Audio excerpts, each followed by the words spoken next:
کابل کې د عبدالقادر څخه تکیهخانې یو شمېر ازادارانو په یو پروګرام کې د عاشورا په ورځو کې د امنیت ساتلو له امله د امنیتي ځواکونو د هڅو او کړنو له امله مننه وکړه. امی مجاهدینی که در کنار ما بوده شب تا 12 شب 8 ساعت پیره کرده و روز دیدیم که از صبح تا به شام در هفته استاد بوده و مراقب حسینی حاج عبدالقادر څخه و تمام عزاخانه ها بوده.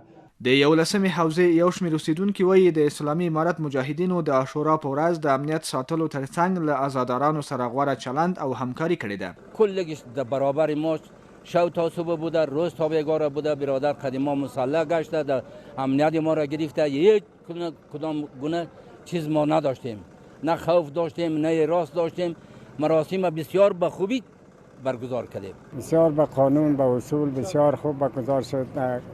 امارات اسلامی و امنیت گرفت تمام سر تا سر افغانستان، خصوصا قلعه نجارا را خوب امنیت مکمل گرفت. کس مزاحم نشد، هیچ مزاحم کسی نشد، مانعیت کس نشد، بیرق‌ها را کسی مانع نکرد که بالا نکو یا پایین نکو. بسیار ازشان تشکری میکنیم. د 11مې امنیتي حوزې مسؤلین وایي اسلامي امارت د هیوادوالو د ځان او مال د امنیت ساتلو مسؤل دی. موږ امنیت د دوی نیولی ده. شپه او ورځم تر ننه پورې تر پرون ماښامو پورې د موږ مجاهدین شپه او ورځ د دوی په امنیت کې ول، هم استخبارات، هم منګه، هم د قمندانۍ مجاهدین دا ټول کابل کې تیتول. د عاشورا ازادارانو د کابل ښار په بیلابیلو برخو کې د عاشورا مراسم په بشپړ امنیتي فضا کې ترسره کړل.